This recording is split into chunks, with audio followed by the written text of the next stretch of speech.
Assalamualaikum warahmatullahi wabarakatuh. Halo teman-teman redaksi, kembali lagi di podcast Redaksi Media Center Nurul Huda dalam channelnya Nuha Online. Pada podcast kali ini kita akan ngobrolin seputar Idul Adha nih teman-teman, dengan tema makna kurban di era modern. Tapi tenang saja, saya tidak akan membedah tema ini sendirian, karena saya sudah dampingi dengan narasumber kita yang sangat handal dalam bidang perkurbanan, yaitu Gus Ahmad Syauqi. Oke, langsung saja kita sapa narasumbernya. Assalamualaikum Gus Syauqi. Waalaikumsalam warahmatullahi wabarakatuh. Gimana kabarnya Gus hari ini? Alhamdulillah Gus? baik Almira. Gimana Almira sendiri? Alhamdulillah baik juga Gus. Akhir-akhir ini kegiatannya apa nggih Gus? Kok kelihatannya lagi hektik gitu? Oh ya, tentunya ya masih ya khidmah untuk ilmu ya baik. Tetap sebagai kabiro pesantrenan ya untuk Nurul Huda dan juga di Universitas Erlangga dan juga khidmah untuk Nahdlatul Ulama. Oh, jadi meskipun ada kesibukan di pondok juga kesibukan di luar juga nggih Gus? Ya, bermanfaat bagi manusia. Iya, alhamdulillah seperti itu nih Gus. Oke, kembali ke tema kita kali ini nih Gus. Yang mana kalau kita lihat prakteknya sekarang bukan hanya soal ibadah, tapi di dalamnya juga terdapat dinamika sosial. Seperti halnya ketika pembagian daging kurban itu banyak terjadi ketimpangan. Ada yang mendapat bagian sedikit, bagian banyak, atau bahkan ada yang tidak mendapat bagian sama sekali. Nah, ini bagaimana nih Gus kalau kita lihat dari makna kurban itu sendiri? Baik, mengenai makna kurban sendiri itu kita kan harus tahu tujuan dari kurban itu ya. Bahwasanya kita berkurban itu taqarruban ilallah ya, dalam rangka mendekatkan diri kita kepada Allah ya. Dan juga tentunya meningkatkan ketakwaan, karena takwa itu adalah standar kita itu mulia di mata Allah Subhanahu wa taala. Nah, bicara masalah ketimpangan ya perihal pembagian kurban gitu ya, memang seringkali ditemukan terjadi ya, khususnya di panitia kurbanan yang mungkin kurang koordinasi sebenarnya. Di esensi dari kurban itu kan tidak hanya bermakna hanya hablum minallah yang saya sampaikan tadi, tapi juga mengenai barometer bagaimana seorang itu berhablum minan nas. Nah, dalam hal ketimpangan pembagian ya tadinya ini harus dimaknai serius ya. Apa yang terjadi di masyarakat terkait ketimpangan pembagian ini memang harus diselesaikan. Oleh sebab itu kan dibentuk namanya satu kepanitiaan. Jadi kepanitiaan ini yang benar-benar menghandle dari A sampai Z ya. Jadi penyembelihan, ketika penyembelihan, pasca penyembelihan, ini harus semuanya dikawal betul ya, sehingga tidak terjadi namanya ketimpangan. Nah, solusi kami adalah bagaimana ya, tentunya satu harus ada koordinasi yang betul-betul antar panitia ya. Bagaimana nanti khususnya mengenai pendataan siapa-siapa yang akan dikasih.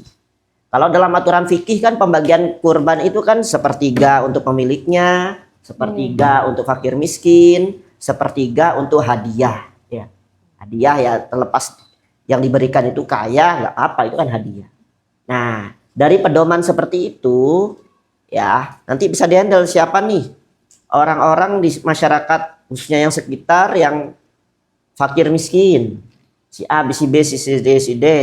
Oh, mana yang memang untuk hadiah ya meskipun dia kaya kan gitu kan, dan mana juga untuk memang yang si pemilik kurban ya kan, untuk tabarukan ya setidaknya diberi jatah sepertiga itu, begitu Almira.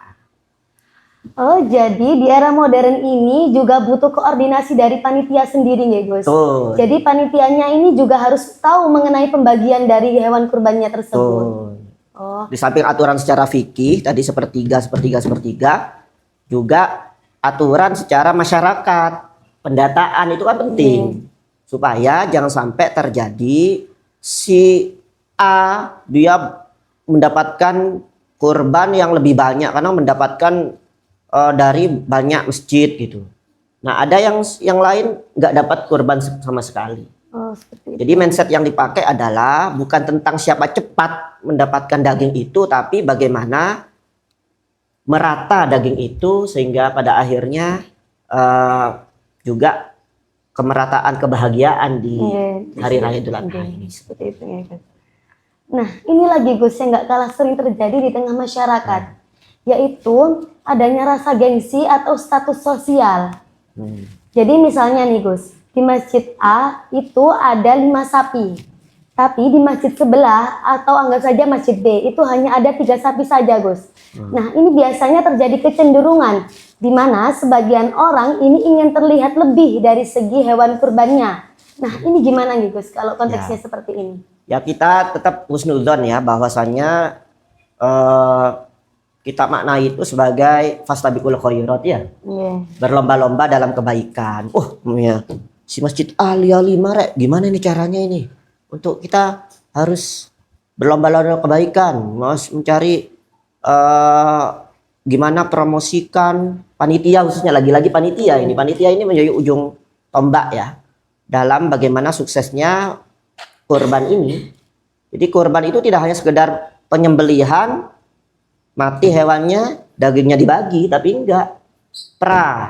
Penyembelihan itu bagaimana promosinya kan, misalnya kan ada termasuk di YPP Nurul Huda kan buka adanya kurban gitu ya. Ya harapannya menjadi spirit untuk berlomba-lomba dalam kebaikan yang itu merupakan ajaran Quran fastabiqul khairat. Namun tidak bisa dipungkiri juga terkadang ya namanya hatinya manusia ya. Ya tercampur adanya riya, sum'ah gitu kan. Riya itu kan ingin dilihat, kalau sum'ah itu ingin didengar. Gengsi, apalagi tadi Anda bilang gengsi. Nah, kalau misalnya gengsi itu kan kaitannya manusia ya, pada manusia ya. Gengsi rek. Dulu udah nggak kurban akeh, akhirnya dengan segala cara ya tujuannya untuk gengsi ya. Artinya gengsi itu dalam pengertian pingin dipuji orang atau pingin dikatakan hebat, itu tentunya keluar dari spirit dari kurban itu, bahwasanya kurban itu adalah persembahan seorang hamba kepada Allah dalam rangka taqarrub, mendekat kepada Allah dan mencapai derajat mulia yaitu takwa. Berarti lagi-lagi ini panitia yang menjadi faktor utama ya Gus. Ya semua pihak ya, semua pihak. Nah, kalau dalam hal berkurban itu kan ya tentunya kan si pemilik kurban sih. Ya, si pemilik kurban harus menata betul-betul niat. Bahwasanya kualitas ibadah itu terletak pada niatnya. Niatnya apa? Ya lillahi ta'ala. Nah, persoalan untuk apa? Dia berkurban lebih banyak, Rek. Wah, saya nggak mau kalah nih. Nah, itu kita maknai bukan sebagai gengsi atau itu hal yang buruk, justru malah itu bagian dari fastabiqul khairat, berlomba-lomba dalam kebaikan. Berarti kita anggap saja itu hanya cuma anggapan baik saja kita ke orang yang berkurban. Karena urusan hati kan kita yang tahu kan dia sendiri dengan Allah Subhanahu wa taala. Gitu ya. Misalkan pembagiannya betul sesuai dengan tadi permasalahan awal tadi, bahwasanya pemerataan itu lebih didahulukan daripada asas siapa cepat siapa dapat. Nah, ini lagi Gus yang nggak kalah sering terjadi. Mungkin jenengan pernah nemuin di sekitar masyarakat yang jenengan mungkin ada yang berkurban, berkurbannya ini wajib. Mungkin karena sebab nadar seperti itu. Mungkin jenengan pernah nemuin Gus. Ya, tentunya untuk membedakan antara kurban wajib dalam ini nazar ataupun kurban yang sifatnya sunnah, maka harus jelas lagi-lagi ya niat awalnya, dan itu harus diungkapkan ya kepada, kalau dia memasrahkan lagi-lagi ke panitia ya harus jelas, panitia ini kurban saya ini adalah untuk nazar. Nah, seyogyanya panitia menyediakan tanda atau dalam hal ini formulir ya, atau penanda hewan ini memang untuk nazar, sehingga nantinya nazar itu kan wajib. Nggih. Nah, apa efeknya bedanya dengan nazar wajib dengan yang kurban biasa yang sunnah? Itu nanti perihal si pemilik itu boleh makan hasil kurbannya atau tidak. Kalau nazar haram, nggak boleh si pemilik makan kurbannya. Paham ya? Nggih. Kalau kurban yang sunnah justru malah si pemilik sunnah Mendapatkan ngambil kurbannya ya sebagai niat tabaruk, mencari berkah, asalkan tidak lebih dari sepertiga ya, tidak lebih dari sepertiga. Jadi begitu. Ya ini memang sering terjadi karena kan maka dengan adanya podcast ini kan mengedukasi masyarakat ya, tidak ada alasan lagi bahwa baik Anda panitia atau Anda sohibul kurban ya, jangan sampai niat baik Anda pada akhirnya batal hanya karena pengetahuan fikih yang kurang. Nah, maka adanya podcast ini bentuk edukasi fikih, nanti tiap views yang melihat ini bagian dari jariah teman-teman dari RMC ini, insya Allah. Seperti itu, Gus. Jadi kalau misalnya nih Gus, panitia ini tetap membagikan hewan daging kurbannya kepada orang yang berkurban wajib ini. Misalnya tetap dibagiin daging kurbannya. Nah, berarti yang salah ini orangnya atau panitianya yang salah dalam hal ini? Nah, dalam hal ini tentunya panitia ya. Panitia karena ya kenapa makanya panitia ini jangan sembarang memilih panitia. Dia yang tahu pengetahuan akan fikih. Ya, termasuk dalam hal siapa yang menjadi jagal, itu yang harus juleha ya, juru sembelih halal yang bersertifikasi NSP kalau bisa ya.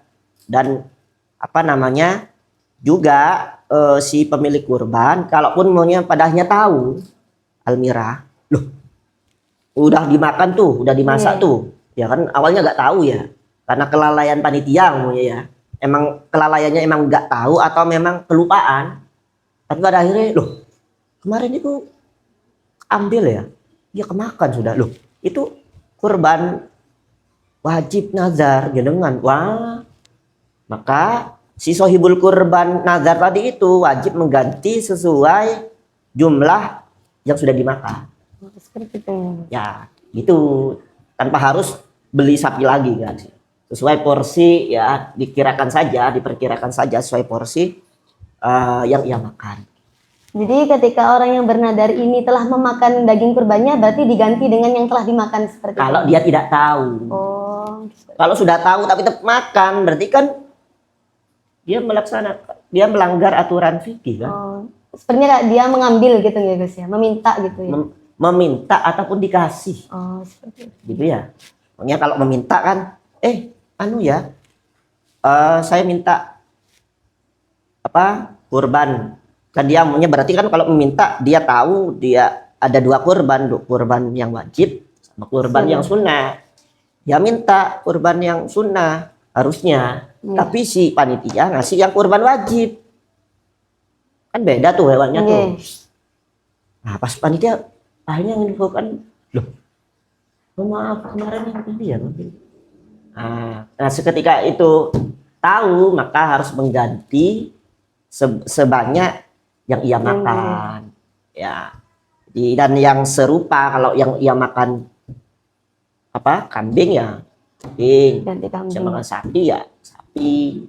Diberikan kepada siapa? Ke fakir miskin. Jadi disebarkan ke fakir miskin yang lain gitu. Lagi. Jadi makna kurban di era modern ini bagaimana kita tetap menjaga nilai kepedulian, keikhlasan di tengah perubahan sosial.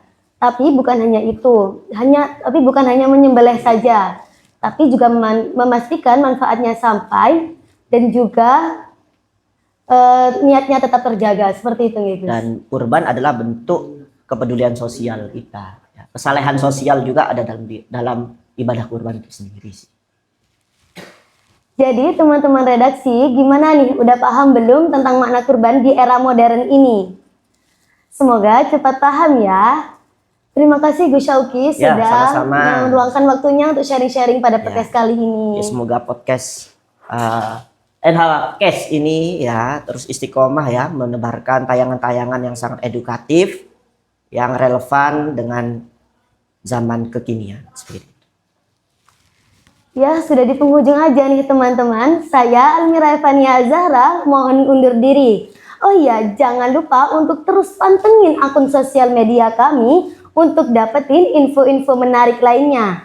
Oh iya, jangan lupa subscribe, like, comment, and share ke teman-teman kalian agar semuanya juga tahu mengenai makna kurban di era modern ini.